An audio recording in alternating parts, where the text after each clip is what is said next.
all storytelling, really, and all craft of storytelling is really reframing, re-articulation, looking at changing a frame of reference or change in perspective so that people can look at what you have.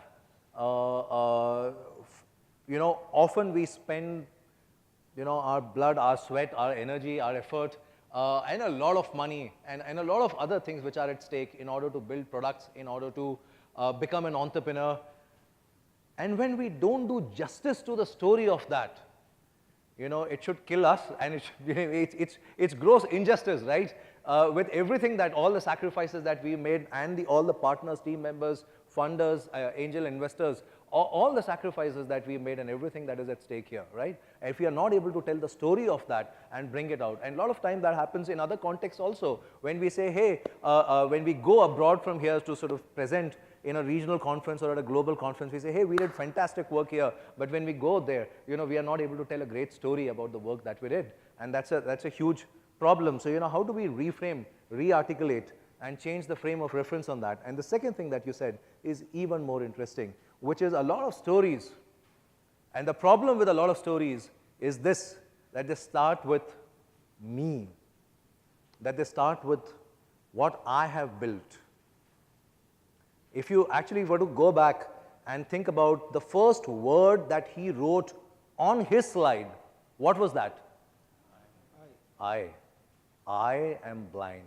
You know, that's not I is not a great place to start your stories with.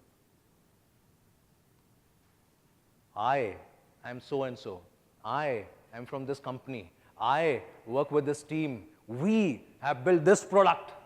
It's not about this product, but it's about the role that it plays in your life. So it's your life, it's your company, it's your category, it's your industry. That is far more important. And what she does is, you know, she changes the I story to a we story by starting by building common ground. She doesn't even get into the story, but, you know, she first builds common ground. And if you want to be a good storyteller, you know, common ground is something that you may want to write down as one of the most important principles of storytelling. You know, you may look at that first sentence that's written there. It's a beautiful day. At some level, you know, it does, you know, it looks like a filler, right? You know, it has no power, it has no punch. It is not selling, it is not describing the product, it is doing nothing. It's just like an empty filler. It's a beautiful day. But without that common ground, the second line doesn't work.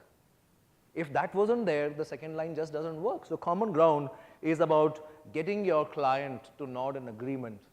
And when the client is nodding in agreement, you are in a better position to sell them something. But build common ground. Common ground is context. Common ground is what's happening in the industry. Common ground is what is changing in the world. Describe what is changing in the world, build context, and in that context, place your product. And then that becomes a powerful story. It's a beautiful day. You're nodding in agreement. Once you're nodding in agreement, by corollary, won't you agree with the second thing that I'm likely to say? That's how that structuring works.